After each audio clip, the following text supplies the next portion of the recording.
교육은 백년지대계라는 말이 있습니다. 곡식을 심는 것은 1년지계, 나무를 심는 것은 10년지계, 사람을 심는 것은 종신지계라는 중국 제나라 제상 관중이 썼다고 알려진 관자라는 책에서 왔는데요. 종신지계라는 말에서처럼 교육은 백년지대계를 넘어선 평생 가는 교육이라는 거죠. 그야말로 교육은 백년지대계를 넘은 종신으로 가는 종신지대계로 1년 농사에 그 많은 손이 가는 농부의 마음으로 100년을 넘은 종신지대계를 잘 정성스럽게 가꾸고 있는지 늘 자책도 드는데요.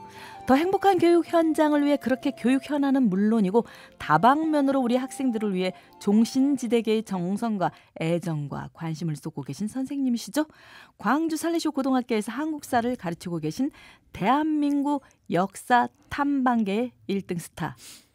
1타 빼고요. 인기쌤 서포원 선생님 만나봅니다. 어서 오세요. 네, 반갑습니다. 네, 지난주에 이어서 2주차 방송입니다. 어떻게 잘 지내셨나요? 네, 이렇게 뵐 수 있는 청취자분들 뵐 수 있는 기회를 주셔서 다시 한번 감사드립니다. 네. 이 프로그램 유튜브로도 방송되니까요. 서본 선생님 어떻게 생겼을까? 야, 목소리 힘찬데 하면 들어오시면 됩니다. 궁금한 점 있으면요 올려주셔도 되고요. 나누고 싶은 이야기 샵 1053 한 통에 100원 무료 방송 토크로도 보내주세요. 주말 아침 인생 토크 지난주는 1주차 방송 지금 학교에선이라는 주제로 함께했고요. 오늘은 또 2주차 방송 슬기로운 학교 생활을 위하여라는 주제로 함께합니다. 우리 서본 선생님의 옛날 소시적의 학교 생활 슬기로우셨나요? 슬기롭다는 게 과연 뭘까요? 그냥 그 당시 어목했던 학력고사 시절 맹목적으로 공부를 했죠. 그러니까 지금 아이들을 만날 때 그때는 그랬지 그런 것들이 하나의 뭐랄까요? 제 스스로 반성할 수 있는 계기가 되기도 하고 그런 것 같습니다. 저도 반성합니다. 저는 공부를 별로 안 했습니다. 그냥 책만 열심히 읽었던 것 같아요. 그런데 어제가 3.1절이었어요. 네. 제가 보니까 우리 서본 선생님이요. 학교 교사인데 이거 가능해요? 지난 3.1운동 100주년과 대한민국 임시정부 수립 100주년을 맞아서 일본 도쿄 한복판에서 1인 시위를 하는 선생님하고 신문에 나왔어요. 그게 좀 된 이야기인데요. 그때가 기억하실지 모르겠는데 반일 운동 막 그 일본산 제품 불매 운동하고 그 시절이었거든요. 그러니까 제가 1인 시위를 하기 위해서 일본을 간 건 아니고 그때 일본에 있는 제자를 만나기 위해서 일본을 가게 약속이 돼 있었습니다. 그런데 그 당시 뭐 일본 불매 운동하고 일본 가지 않기 운동 이런 거 하고 있는데 버젓이 일본으로 간다라는 것 자체가 조금은 찔렸어요. 그래서 그러면 어떻게 하지? 그러면 의미 있는 행동을 해보자라고 해서 야스쿠니 신사 앞에서 당시 아베 지금은 이제 아베 총리가 불의의 사고로 죽었는데 그 아베 총리의 정책에 반대한다. 그 당시 뭐 소재, 부품 이런 것에 대해 수출을 끊고 그랬잖아요. 반대한다. 우리는 사실 역사적 갈등이 있는 관계이지만은 여기까지 영향을 주어서는 안 된다. 그래서 이제 그 야스쿠니 신사 앞에서 딱 그 1인 시위를 하려다가 그 야스쿠니 신사 앞에는 되게 무섭더라고요. 그러니까 그 오가는 당시 우리 극우 집단들이 이게 옛날에 2차 대전 당시에 황군복을 입고 오가는 이런 것이 너무 무서워서 자칫 얻어맞을 수도 있겠네. 네. 그리고 저는 일본어를 한마디도 못하는데 그거를 누가 만들어줬냐면 제 제자가 만들어줬거든요. 일본에서. 그러니까 제자는 만들어만 주고 도망갔어요. 근데 그걸 도저히 못 잊겠더라고요. 무서워서. 그래서 피했죠. 피하고 가장 시쳇말로 조금은 만만한 곳 그곳이 어디냐면 도쿄에 가면 예전에 이수연 씨라고 유학생이 지하철역에서 일본인을 구하고 그 죽었던 곳이 있거든요. 오쿠보역이라고. 거기는 되게 우리나라 사람들에 대해서 좀 호의적이다 이런 이야기를 듣고 좀 제가 시쳇말로 쫀 거죠. 그래서 그 1인 시위를 거기서 이틀간 했습니다. 이틀씩이나? 오쿠보역에서 이틀 하니까 그렇죠. 일본 땅이라 좀 두렵긴 했는데 사람 유동인구도 많고 그래서 외려 더 효과적이지 않았는가 싶어요. 그래서 막 촬영도 해가고 그랬거든요. 네, 그래서 뭐 누가 뭐 혹시 어떤 뭐 물어보고 하게 일본 말을 못 알아들으니까. 그렇죠. 그게 굉장히 큰 도움이 됐어요. 왜냐하면 그 일본 사람들이 와서 분명히 이렇게 얼굴을 보면 네. 화난 얼굴인지 아닌지 알 수 있잖아요. 네네네. 막 뭐라고 막 해대요. 손가락질하면서. 근데 그거를 알아들었으면 얼마나 공포스러웠을까. 더 쫄았겠죠. 근데 네. 못 알아들으니까 너무 편한 거예요. 그래서 계속 근데 이제 거기서 네. 또 외국인 관광객들, 유럽 관광객들은 네. 이제 거기에 일본어하고 이렇게 우리말로 이렇게 써놨는데 네.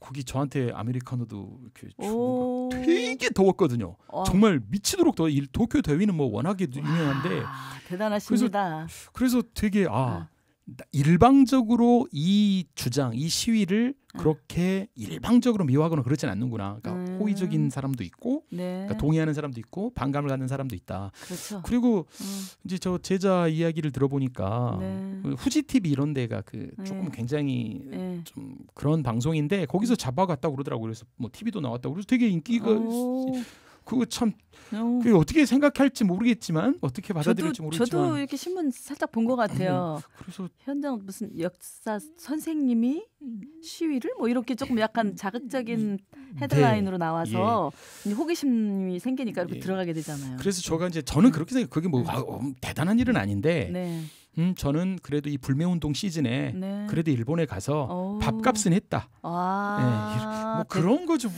크게 대단하십니다. 예, 가깝고도 먼 나라 그 역사는 정말 유구하게 언제나 이어지고 있는데요.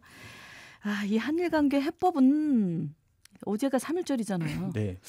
그거는 뭐 저만의 생각은 아닐 테지만 분명히 해결해야 될 부분이고요. 저는 이렇게 생각합니다.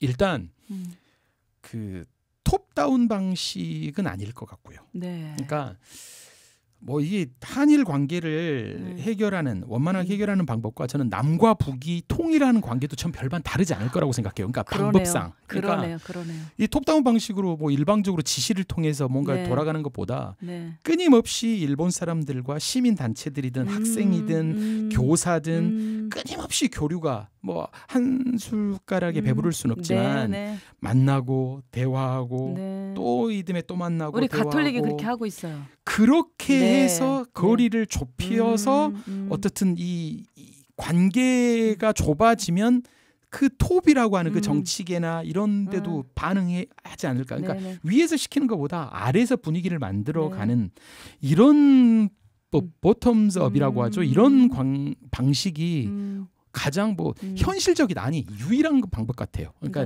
이거는 모든 것은 아래로부터 시작이 돼야 된다라는 거잖아요. 그래서 지금 선생님들도 예전에는 좀 있었거든요. 저도 일본 선생님들 대상으로 강의도 한번 한 적이 있는데 통역과 함께 한 적이 있는데 그런 교류들이 조금 지금 뜸해지고 이래서 조금 안타깝긴 합니다. 그러나 뭐 힘들다고 해서 포기하면 안 되죠. 지금 문화적으로는 한류가 굉장하게 일본에서도 소비가 대단하다고 합니다. 네, 그렇죠. 이제 한류는 이제 우리가 그만큼 우리 문화에 대해서 어떤 계기가 있는 거죠. 그러니까 일본 한류를 듣는 일본인들이 많아진다는 건 정말 좋은 일이긴 한데 그 반대로 반대도 마찬가지입니다. 그러니까 사실 이런 이야기를 가끔 하거든요. 우리가 위안부 할머니 그 문제를 가장 먼저 제기한 거는 우리가 아니라 일본인들의 그 양심적인 변호사, 그 집단. 그러니까 그런 사람들의 노력이 결국은 이런 물꼬를 텄는데 마찬가지로 우리도 그런 노력을 해야 되지 않겠냐라는 거죠. 근데 우리나라도 일본에 대한 호감도가 많이 올라갔다고 하더라고요. 최근에.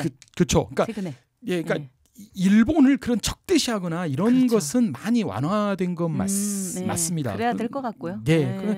이제 역사를 분명히 역사에 대한 그 반성을 요구하고 그 사과를 요구하는 거는 요구한 거대로 가고 문화적으로 어떻든 우리가 이웃 나라로서의 계속 문화적인 교류를 하는 것은 하고 이런 방식 이걸 그냥 섞어버리면 안 된다고 보거든요. 그러니까 우리 정부의 노력은 정치인들의 노력은 노력이지만 이렇게 무슨 사과나무 밑에 사과 떨어지기만을 기다리기보다는 우리 같은 시민들도 같이 애써야 된다라는 것이 유일한 해법 같습니다. 어제 3.1절 보냈기 때문에 우리가 한번 일본에 대한 이야기 좀 다뤄봤고요.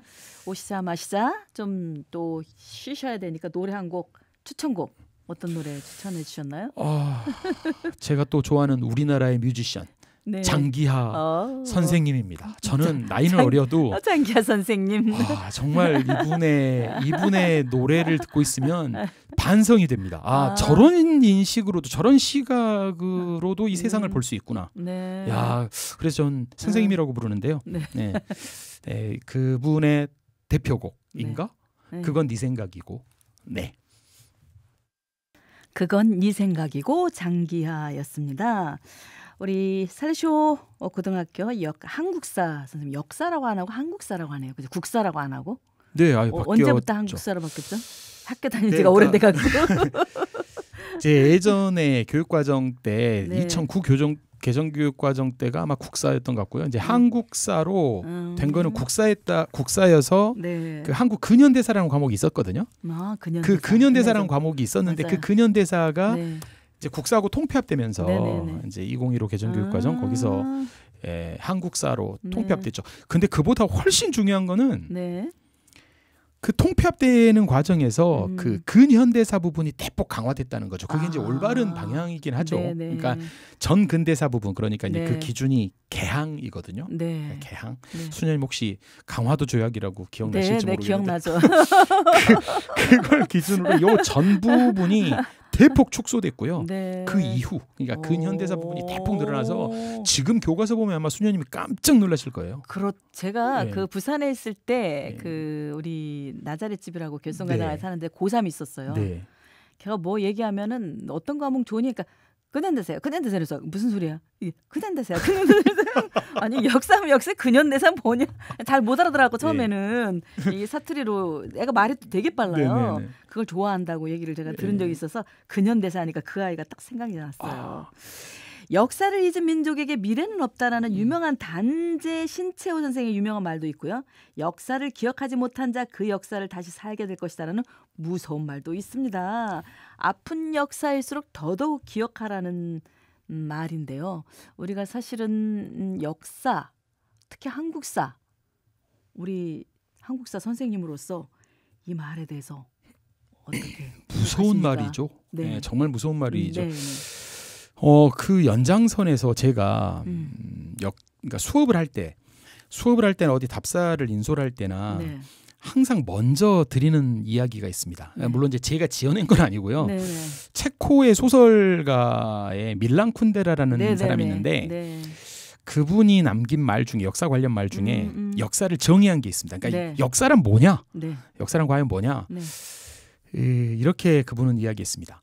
망각에 맞선 기억의 투쟁이라고 이야기했습니다. 그러니까 우리가 사람들은 자꾸만 있습니다. 그것이 시간이 뭐 세월이 흐르든 있게 되고 또 왜곡되게 그렇죠. 기억하고. 그러니까 그 망각이라는 거는 너무나 자연적인 현상인데 그렇죠. 선물이기도 해요. 예, 그렇죠. 그 망각에 맞서서 싸우는 기억해야 된다라는 그 기억의 투쟁이라고 표현했다는 거죠. 그러니까 그 의미를 이렇게 곱씹어 보면은 우리가 뭐 흔히 기억하지 않는 역사는 되풀이된다 그러잖아요. 그러니까 계속 그 아픈 역사, 그런 역사들이 계속 되풀이되는 이유는 우리가 어느 시점에서 또 어떤 세월을 핑계로 계속 잊어버렸기 때문이다. 그래서 기억해줘야 된다. 그러니까 특히나 우리 현대사 같은 경우, 대한민국 현대사는 맞아.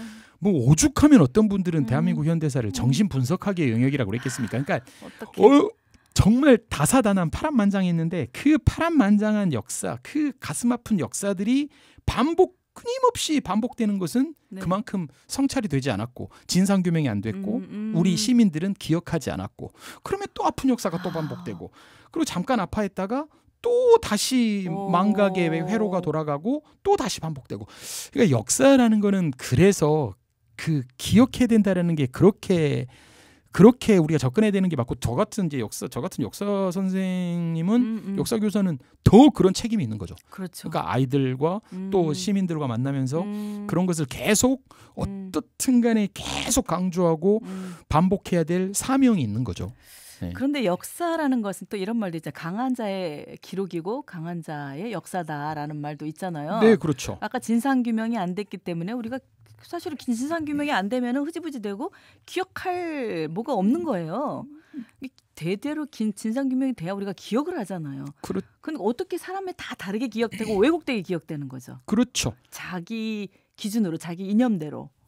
이런 역사 교사로서 참 이런 게 혼란스러울 것 같아요. 특히 현대사에 있어서. 그런데요. 네. 그 금방 수녀님이 말씀하신 게 저는 네. 그게 하나의 진상 규명이든 기억이든 그것에 계기가 된다는 생각이거든요. 그러니까 이를테면 네. 이런 거죠. 네. 네.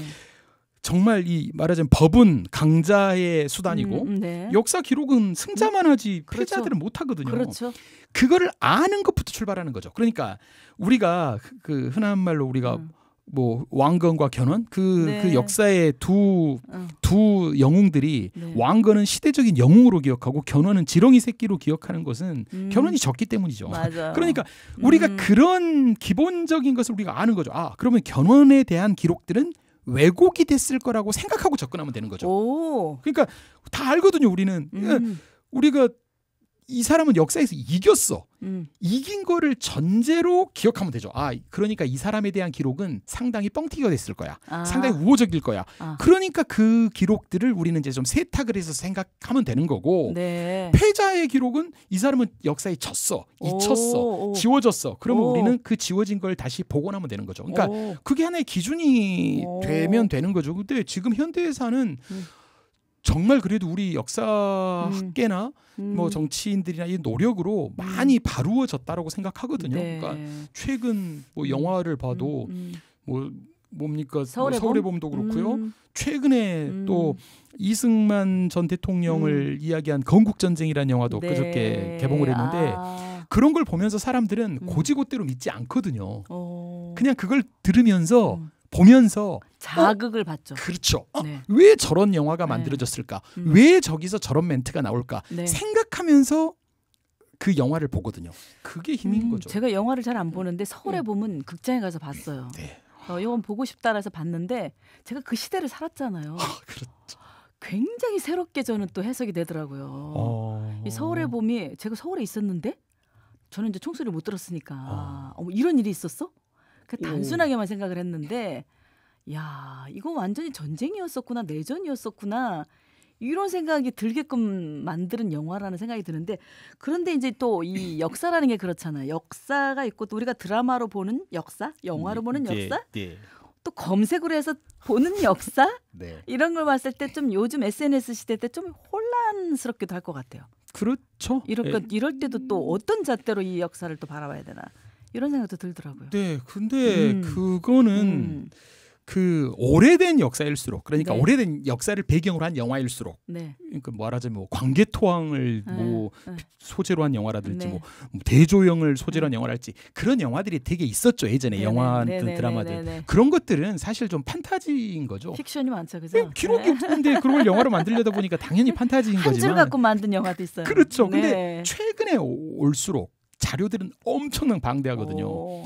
그러니까 그 방대한 것을 가지고 만든 영화라서 사실 그 자체가 그 픽션 그 자체가 그 허구는 아니다라는 전제는 맞아요. 그런데 지금 우리가 생각하는 것 중에 그런 게 있습니다. 다큐멘터리 영화는 다 진실일 거다. 이렇게 생각하는데요. 그렇지 않죠. 왜냐하면 다큐멘터리 같은 영화가 왜 그게 왜곡이 쉽냐면 그 역사적 사실은 맞는데 감독이든 그 작가든 의도한 대로 그것만 뽑아내서 엮으면 역사적 사실인 건 맞지만 그것이 과연 사실일 수 있느냐는 그리고 우리는 거죠. 다큐멘터리라고 하니까 또 우리는 넌픽션이라고도 생각하는 거예요. 그건 그런 것일 수 없죠. 근데 저는 이번 수님 말씀하셨지만 서울의 봄이 왜 저는 굉장히 큰 충격이냐면 제가 그 사실을 몰라서라기보단 그 서울의 봄이 사실 각색된 게 많죠. 그렇죠. 그러니까 거기에는 전두환과 관련된 것 빼고는 사실은 상당 부분 이를테면 대표적인 주인공 그 정우성 배우가 어떤 누구 역할을 했죠?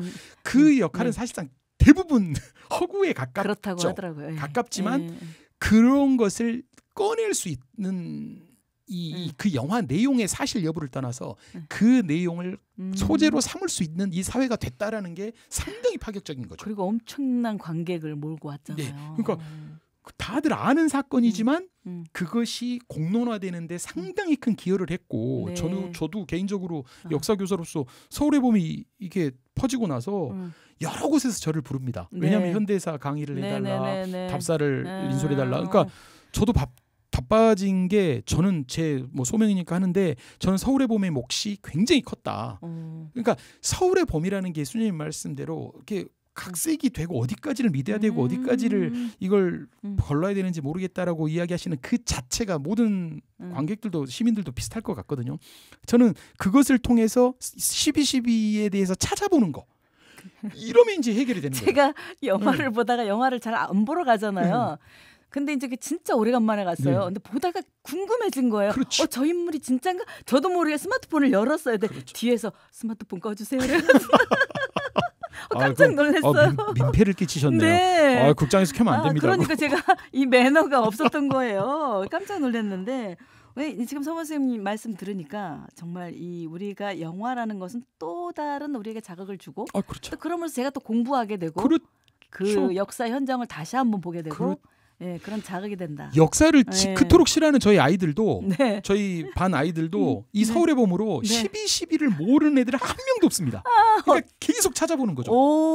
그 당시에 전두환이구나. 그 당시에 이 사람은 이 사람을 저도 그게 궁금하더라고요. 계속 찾아보는 거예요. 그거만큼 좋은 교육이 있을까요? 실존 인물인가? 그렇죠. 이게 너무 궁금한 거예요. 심지어 제가 가르쳤던 한 애는 야, 이게 얼마나 큰 힘인가 보세요. 그걸 보고 그 당시에 이 신군부에게 쫓겨나서 고문을 당하고 결국 군복을 벗었던 사람들 있잖아요. 거기에 그러니까 그 장태환 그 사령관 정우성 배우가 역할을 했던 그런 분들을 뭐 다 찾아가면서 어디에 잠들어 계신지 국립묘지를 찾아간 친구도 있어요. 와. 그러니까 그게 그 엄청난 영향인 거죠. 그러니까 영화, 그다음에 책을 교과서를 찾아보고 교과서에 부족한 걸 도서관에서 찾아보고 서로 비교 분석해보는 거죠. 그리고 그분이 잠든 곳을 찾아가는 거. 이거는 잘 만든 영화 한 편 10교과서 부럽지 않다. 와. 그래서 저는 그래서 이번에 12.12를 소재로 한 그 서울의 봄은 우리 역사 교과서에도 한번 등장할 수 있지 않을까. 제가 최고 영화를 지금까지는 암살로 봤거든요. 암살 암살 영화로 그 뭐 약상 의열단을 만들었던 약상 김호봉을 누구든 우리 시민 누구든 이제 공부할 수 있고 이야기할 수 있고 그런 시대가 됐는데 그것을 훨씬 능가하는 엄청난 영화였다라고 저는 평가하고 전 그래서 전 교과서에 실릴 것 같습니다. 조만간. 우리 또 서건 쌤의 예측이 또 맞는지 한번 기대해 보겠습니다. 노래 한 곡 듣죠. 어떤 곡 이번에 또 추천해 주셨어요. 이 곡에 또 사연도 있다고요. 그 제이슨 무라즈의 I'm Yours인데요. 이거는 제가 스페인 여행을 갔을 때 스페인 사람들 그 결혼식 축하연에 초대가 됐어요. 느닷없이 초대가 된 적이 있는데 그때 그들이 막 이렇게 그 결혼한 신랑 신부에게 이게 꽃 뭐 이런 거를 선물하더라고요. 근데 저는 갑자기 초대받아서 선물할 게 없잖아요. 같이 부부 아내분하고 같이 가셨어요? 근데 없어요. 근데 그런 결혼식 문화를 제가 전혀 모르는 상태여서 어떡하지 하다가 저기 보이는 세고비아 기타 한 대가 보이더라고요. 그래서 갑자기 이게 생각이 났어요. 그래서 그분들 앞에서 그 코드가 굉장히 단순하거든요. 네 코드를 돌리는 거라서 그래서 노래를 해줬죠. 이 노래의 1절은 제가 다 부를 줄 알거든요. 근데 2절은 몰라요. 근데 이게 워낙에 유명한 노래여서 아마 1절 시작만 하면 모든 사람들이 그 축하연이 와인으로 불쾌하게 취해진 상태여서 아마 1절만 시작하면 다 떼창이 될 거다 생각하고 했더니 아닌 게 아니라 가사 몰라도 됐어요. 그 딱 시작하니까 모든 사람들이 일어나서 그래서 저한테는 인생곡이 됐습니다. 제이슨 무라즈의 I'm Yours 결혼식장에도 딱 맞잖아요.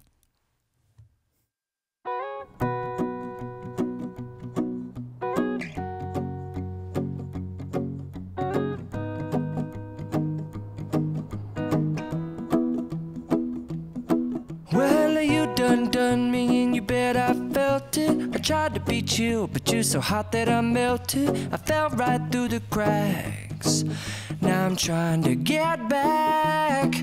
Before the cool done run out, I'll be giving it my bestest, and nothing's gonna stop me but divine intervention. I reckon it's again my turn to win some or learn some, but I won't hesitate no more, no more. It cannot wait. I'm yours.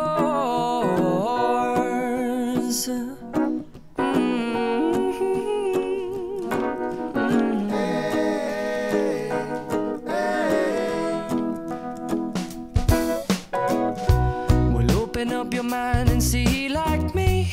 Open up your plans and damn, you're free. I look into your heart and you'll find love, love, love, and love. Listen to the music of the moment, people dance and sing. We're just one big family, and it's our God-forsaken right to be loved, love, love, love, loved. So I won't hesitate no more, no more. It cannot wait. I'm sure there's no need to complicate. Our time is short. This is our fate.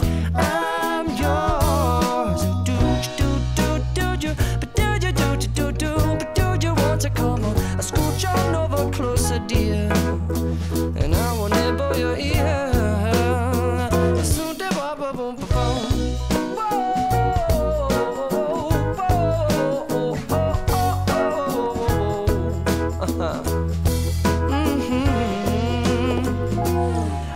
Spending way too long checking my tongue in the mirror and bending over backwards just to try to see it clearer, but my breath fogged up the glass, and so I drew a new face and I laughed. I guess what I'll be saying is there ain't no better reason to rid yourself of vanities and just go with the seasons. It's what we aim to do. Our name is our virtue, but I won't hesitate no more, no more. It cannot wait. I'm yours. Open up your mind and see like me. Open up your plans and damn, you're free. I look into your heart and you'll find that the sky is yours. So please don't, please don't, please don't. There's no need here to complicate, 'cause our time is short. This is our fate. I'm yours.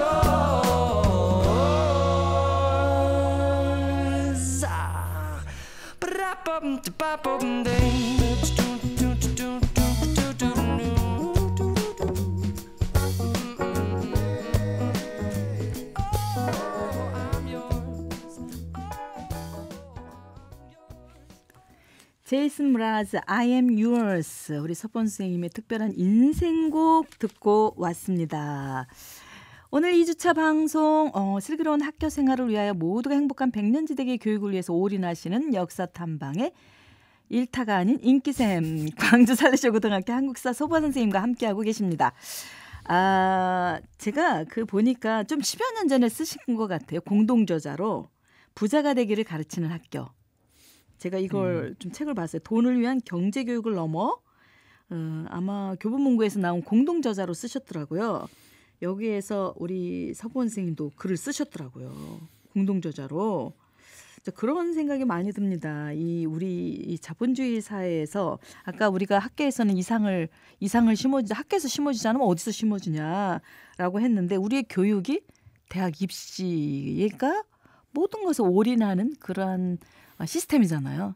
그래서 외국 칼럼에서도 우리 한국의 이런 경쟁에 대한 문제점을 지적하고 그래서 우리나라가 10대 애들의 자살률이 제일 높다. 이런 걸 지적하고 있어요. 그래서 현직에 계신 선생님으로서 선생님들이 또 행복해야 아이들도 행복할 텐데 이 교육 현장의 선생님들로서 이런 데 어떤 문제의식이라든가 어떻게 해야 되나라는 고민도 되고 네. 그죠? 저는 이런 질문은 금방 수녀님께서 해주신 질문은 거짓말 좀 약간 보태면 한 30번만 보태면 1000번은 이게 왜 그러냐면 우리 청취자분들이 대부분 다 이 고민을 하실 거란 말이에요. 근데 이제 저는 그 답변을 이렇게 항상 일관되게 드리는데요. 네.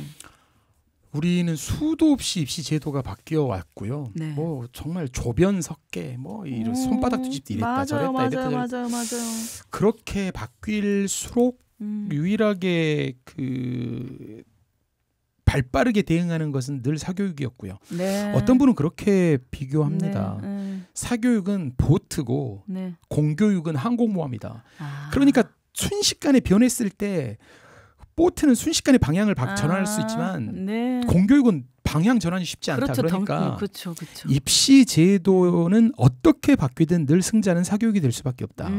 그래서 이제 학원에 의존하고 이러실 텐데 저는 이게 본고사 시절이든 저는 이제 학력고사 시절에 대학을 갔는데 학력고사든 뭐 수능이든 뭐 입학사정관제든 학생부 종합전형이든 수도 없이 이름도 다 기억하지 못할 정도로 많이 바뀌어왔는데 저는 어떤 것이든 이것이 학생들의 그 무한 경쟁, 정말 각자 도생이라는 그 무한 경쟁을 바꿔내기는 힘들 것이다. 이게 이렇게 말씀드리면 좀 느닷없이 받아들이실 분이 계실 수도 있어요. 청취자분들께서는. 저는 입시 제도로 절대 우리 교육을 바꿔낼 수 없다라고 생각하거든요. 입시 제도로 우리 아이들의 행복을 절대 담보할 수 없다. 그러니까 그렇죠. 아이들을 행복하게 만드는 게 목표인데 행복은 이게 나중을 위해서 지금의 행복을 미룰 수 없는 거거든요. 그렇죠. 그러니까 나중 너 성공하려면 지금 막 몸을 갈아 넣어야 돼. 이거 다 거짓말이거든요. 그러니까 지금 행복해야 나중에도 행복할 수 있습니다. 행복은 이게 유예하는 게 아니거든요. 그건 이제 수녀님도 공감하실 텐데. 공감합니다. 예. 저는 입시 제도로 절대 아이들은 행복할 수 없다. 어떤 하느님이 와서 그거를 입시 제도를 고안을 해도 안 된다고 생각해요. 저는 대안이 뭐냐라고 물어본다면 저는 언젠가 이런 얘기를 썼다가 사람들에게 상당히 큰 공감을 얻었는데 물론 이제 우리 아이들을 무한 경쟁의 이 지옥과 같은 생활에서 벗어날 수 있는 사실상 유일한 방법은 직업에 따른 소득 격차를 줄이는 거. 그러니까 지금 요즘에 하도 이슈가 된 거 의사 모든 게 다 의대가 다 빨아들이는 이런 의대는 거의 블랙홀이거든요. 그렇죠. 지금 지금 미래 노벨상을 받아야 될 카이스트나 이런 친구들 저기 켄텍이나 포스텍이나 이런 애들조차 전부 다 의대로만 가고 있습니다. 너무 안타깝습니다. 그게 왜 그런가? 왜 그런가를 보면 애들이 태어날 때부터 청진기를 물고 태어나지 않거든요. 그러니까 왜 그런가를 보면 의사라는 게 주는 평생 주는 아까 자본주의 말씀하셨는데 그것에 대한 어떤 이 삶의 안정, 경제적인 안정. 다른 직업을 갔을 때는 40, 50대면 치킨을 튀겨야 되는데 피자를 구워야 되는데 제가 이렇게 어떤 직업을 그렇게 폄훼하는 것은 아닙니다만 그런데 이 의사라는 전문직은 평생 간다. 안정적이다. 이거 하나거든요. 그러면 의사라는 그 직업 그리고 우리가 흔히 말하는 안정적이라고 하는 변호사, 변리사라는 이런 직업의 판검사. 경제적 안정성을 이게 공유할 수 있어야 된다는 거죠. 그러니까 이런 과학으로 가면 과학자로 가면 너가 정말 힘들다. 너 직장 얻기도 힘들고 힘들다. 가난하게 살아야 된다라고 하면 누가 노벨상을 도전하겠냐고. 그렇죠. 그러니까 그런 경제적 안정성을 보장해 주지 않으면 영원히 의대는 블랙홀로 갈 거다. 그러니까 지금 2,000명을 늘리냐 이게 중요한 것은 아니라고 봅니다. 의대 2,000명으로 학교가 완전히 뒤죽박죽이 되고 있거든요. 그러니까 서울대 공대 뛰어난 수재들이 서울대 공대들이 다 재수를 합니다. 의대 가기 위해서. 이런 것을 뻔히 알면서 이거 모르는 사람 없거든요. 뻔히 알면서 그대로 방치한다. 이거는 기성세대로서 이건 해서는 안 될 거라고 생각하거든요. 그러니까 제가 이 입시제도, 입시제도가 아이들을 고통에 빠뜨립니다. 그래서 초등 의대반도 생기고 지금 그러고 있는데 초등 의대반, 유치원생도 있습니다. 그러한 어마어마한 고통에 지금 수렁에 들어가고 있는데 그것을 입시제도를 바꾼다고 해서 과연 해결될 것이냐? 우리는 수도 없이 입시제도를 바꿔봤지만 결국은 다 실패로 귀결됐다. 이거는 그 경제적인 우리 사회 구조를 틀어야 된다. 구조를. 그러자면 우리가 의사들이 아시다시피 지방의 의사들 내려오지 않잖아요. 일반 국립 지방 의료원 같은 경우는 다들 공공연한 비밀입니다만 3억, 4억 연봉 5억을 줘도 안 내려온다는 이런 상황. 이런 어처구니 없는 사회 구조를 그대로 방치한 상태에서 교육 너희들 경쟁을 완화시킨다. 이거는 저는 불가능하다고 봅니다. 그래서 저는 똑같은 질문을 하면 전 평생 앞으로도 계속 이런 답을 할 겁니다. 직업에 따른 임금 구조, 소득 수준을 완화시키지 않고서는 절대 아이들은 행복의 길로 접어들 수 없다. 직업에 따른 소득 수준, 이거는 교육의 몫이 아니거든요. 근데 이제 우리 정말 공감이 돼요. 저도 그리고 치킨을 하든 피자를 하든 뭐를 하든 의사 수준의 수입은 아니래도 그 버금가는 그렇죠. 수입이 돼야지 된다는 얘기잖아요. 그렇죠. 내가 좋아하는 일을 함으로써 그렇죠. 그 소득을 얻어야 된다는 얘기잖아요. 그렇죠. 근데 지금 그걸 당장 우리가 해결할 수는 없잖아요. 그러니까 지금 우리 학부모로서 또 우리 아이를 키우는 교육자로서 지금 당장 해야 될 일, 아이가 행복하게 해주는 일인데 행복은 유예될 수 있는 게 아니고 지금 행복해야 내일도 행복하고 모레도 행복하고 지금 불행했는데 내일 행복할 수는 없잖아요. 그럼 어떻게 해야 돼요? 저는 이것은 네. 이것도 조금은 좀 뜬구름 잡는 이야기일 수 있으나 네. 이렇게 접근합니다. 네. 아이들이 불안해해요. 되게 자기 성적에 대해서 불안해하고 맞아요. 향후 불쌍해 어떤 죽겠어요. 입시에 대해서 불안해하고. 유치원 근데요, 아이들까지. 근데 그 불안은요. 네. 불안은 네. 부모의 불안이 맞습니다. 전염됩니다. 맞습니다. 그러니까 예. 이 불안은 네. 이게 어느 철학자의 말인데 네. 불안은 영혼을 잠식한다는 말이 있거든요. 와, 멋있습니다. 그러니까 불안은 영혼을 잠식해요. 근데 네. 그 불안은 더 큰 충격은 네. 자신의 영혼도 피폐하게 하지만 네. 자기 아이, 자기 가족의 영혼도 피폐하게 합니다. 그러니까 아. 불안하니까 학원에 보내는 거고, 아. 그러니까 뭐 학원은 영원한 승리자가 될 수밖에 없어요. 예컨대 뭐 이런 거 있잖아요. 학원을 보내는데 성적이 떨어져요. 네. 그러면 학원은 이렇게 이야기합니다. 학원마저 안 보냈으면 더 떨어졌을 거예요. 학원 보냈더니 성적이 올라요. 그러면 학원 보내니까 효과가 있잖아요. 이거 뭐 학원은 절대 질 수가 없는 게임이에요. 근데 그렇게 이야기하는 것은 결국 불안하기 때문이에요. 그러니까 네. 학부모와 자녀의 아이의 불안을 계속 자극하거든요. 불안해할 필요가 없을 것 같아요. 그러니까 불안하지 마시고 네. 아이들은 흔히 우리 선조들이 했던 말씀 있잖아요. 네. 다 자기가 태어날 때는 자기의 밥그릇은 가지고 태어난다. 네. 불안해하지 마라. 대신 그렇게 자녀를 위해 자녀를 위한답시고 그렇게 어마어마한 재원을 투자를 사교육에 하는 그 최소한의 몇 %만이라도 공교육에 관심을 가져주고 네. 사회 구조를 바꾸는데 네. 사회 구조를 바꾸는데 좀 몸으로 뛰어라. 그게 훨씬 이 사회를 위해서 바람직하지. 제가 이건 꼭 드리고 싶은 말이 있는데 청취자분들이 만약 학부모님이라면 네. 꼭 드리고 싶은 말씀이 이것입니다. 네. 그러니까 자기 자녀에게만 매몰이 되면, 네. 그러니까 내 자녀, 어. 내 아이, 네. 남이야 어떻든 내 아이가 성공해야 되고 내 아이가 명문대를 가야 되고 내 아이가 의사가 돼야 된다. 당신의 자녀에게만 매몰되면 네. 이 학교는 네. 괴물이 됩니다. 내 자녀에게 매몰될 때 이 학교는 괴물이 됩니다. 그래서 교권 아닙니다. 침해 현상이 그렇죠. 일어나는 거죠. 예. 그 괴물의 한 징후인 거죠, 그게. 네, 굉장히 공감당하고 정말 지금 이 시대를 살아가는 우리 학부모님들에게는 참 도움이 되는 말씀인 것 같아요. 근데 저희 가정만 해도 저희 종손녀, 그 조카 딸이 어린이 6세, 7세인데 영어 유치원을 다녀요.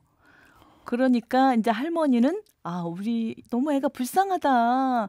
좀 놀게 하면 안 되냐 그러니까 엄마는 어머니 요즘 아이들이 그렇게 키우면 안 돼요. 어머니 옛날과 달라요. 이렇게 얘기를 하더래요. 옛날과 달라진 것은 아이가 아니라 네. 그 어머님의 불안, 생각입니다. 옛날과 애들은 달라지지 않았습니다. 그냥 그 애들을 어머님이 그 카테고리, 어머님의 그 바운더리 안에 속에 네. 아이를 넣으려고 하다 보니까 네. 그 아이는 늘 부족할 수밖에 없죠. 그리고 그러면 옆집 꼭 비교하게 되죠. 네. 옆집에 그 엄친 딸이라고 그러나요? 보통 엄친아라고 그러나요? 계속 비교가 되는 거죠. 이제 비교를 하면 불안해지고 불안하면 결국은 영혼을 잠식되는. 그러니까 이게 우리는 그렇게 사회가 굴러온 것 같습니다. 이제는 어떤 한 정치인의 그 주옥과 같은 표현 있지 않습니까? 이제는 우리 교육의 이 불판도 한번 이 삼겹살의 불판도 갈 때가 됐다. 이건 더 유의할 부분이 아니라고 생각이 되거든요. 네. 그러니까 뭐 이를테면 당장 명문고 어떤 게 명문고냐? 의대 많이 가는 게 명문고다. 그거 아니거든요. 네. 이거는 꼭 한번 이야기 드리고 싶어요. 네. 명문고가 의대나 서울대 그를 많이 보내는 학교가 명문고냐라는 이런 인식 발상을 깨야 돼요. 왜냐하면 이거는 꼭 설명을 드릴게요. 이거는 모르시는 학부모님들이 너무 많으시더라고요. 네. 의대를 가려면 네. 정말 1등급이어야 됩니다. 1등급 벗어나면 아예 불가능하거든요. 네. 1등급이 많은 학교 이게 명문고다고 하면 네. 반대로 등급을 내야 되기 때문에 9등급, 시쳇말로 꼴등급이 그만큼 받쳐주는 학교예요. 네. 1.0이 있으려면 반드시 9점대 친구가 있어야 되거든요. 그렇죠. 그러니까 1등급이 많았다. 그 말은 9등급 친구도 많았다는 뜻이에요. 그렇죠. 이걸 해석하면 이거죠. 그렇게 상위권에만 올인한 학교가 명문고라고 인식하는 거죠. 네. 아니 우리는 더불어 살고 같이 살고 이런 친구들을 같이 우리 사회에서 어떻든 간에 받아내야 되는데 네. 학교가 1등급 그 극소수를 위해서 9등급을 많이 만들어내는 학교가 과연 그게 학교일 수 있느냐. 그러니까 진짜 명문고라면 이런 거죠. 좀 극단적인 표현일 수는 있으나 중간 등급인 5등급이 많은 학교. 그렇죠. 그러니까 중산층이 탄탄한 학교. 극단적으로 1등급과 꼴등이 이게 있는 게 아니라 중산층이 많은 학교. 중산층의 교육의 포인트, 교육의 거기가 교육의 중심이 되는 학교. 이런 학교여야 되는데 우리는 그렇게 생각하지 않죠. 일단 의대만 많이 보내면 된다라고 하는 부모님들의 인식 때문에 막 지방이든 어디든 그렇죠. 명문고를 그러니까, 선호하는. 네, 중요한 거는 내 아이만 봐서는 안 된다. 그렇죠. 우리는 모두 함께 더불어 가야 된다라는 그렇죠. 건데 이제 우리가 거의 시간이 다 돼갖고 우리 살레쇼 고등학교에 대한 이야기를 좀 하면 좋을 것 같아요. 우리 서본 선생님 몸담고 있는 살레쇼 고등학교. 마음을 깨끗이, 몸을 깨끗이, 환경을 깨끗이. 환경에 대한 것이 들어가 있어요. 우리 서본 선생님 제가 그 옛날에 만났을 때 고기를 안 드시더라고요. 네. 아직도 안 드시나요? 네, 앞으로도. 채식주의자예요. 이 기후위기 시대에 채식주의자로 살아가시는데 중간에 뭐 유난스러운가 아닌가 이런 피드백을 들을지 모르겠지만 우리 살레쇼 고등학교에서 지향하고 있는 여러 가지라든가 이 또 기후위기 시대에 또 한 말씀 해주시면 좋을 것 같다는 생각이 들었습니다. 네, 저는 채식주의자는 아니고요. 네. 채식 지향자. 오케이. 그러니까 저는 생선은 먹습니다. 네. 그리고 우유도 마시니까 저는 채식 지향자. 그러니까 그래서 도시락을 싸갖고 다니신다고요? 네, 다리 달린 거는 먹지 않는데요. 네. 제가 시작한 지가 한 23년 정도 맞아요. 됐으니까요. 제가 만날 때도. 네. 네. 근데 이제 시작하게 된 계기는 그거였거든요. 그러니까 교과서에 국어 교과서에 법정 스님의 글이 실려 있었습니다. 네, 네. 거기에 쇠고기 1인분을 생산하기 위해서 사람이 먹어도 될 곡식 30인분이 사료로 쓰인다. 이런 글이 있었어요. 그렇군요. 네, 그러니까 지금은 그 글이 아마 지금 교육과정 개편되면서 없어진 걸로 아는데 네. 저는 그 글을 읽고 네.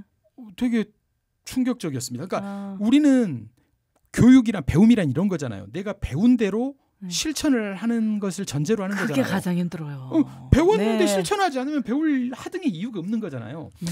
그래서 저 말을 가르치면서 실천하지 않는다. 그것에 대한 반성이 시작이었던 것 같아요. 그리고 그렇게 해보니까 몸이 더 가벼워진 듯한 느낌도 네, 있고요. 이건 네. 좀 주관적이긴 하지만 그래서 계속 지금 이제 20여 년이 됐는데 지금 저는 권합니다. 물론 강요는 할 수 없지만 네. 권합니다. 네. 이게 채식을 네. 해보니까 이런 것이 좋더라. 네.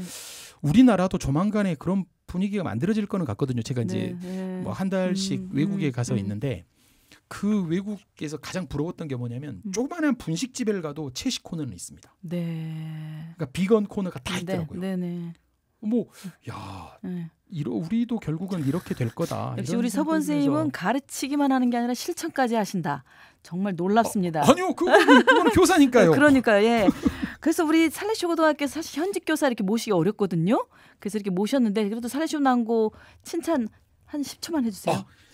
홍보. 네, 저희 학교는 네. 모두가 공감하는 제가 저만 그런 거 아닙니다. 모두가 공감하는 인성 중심의 학교입니다. 네.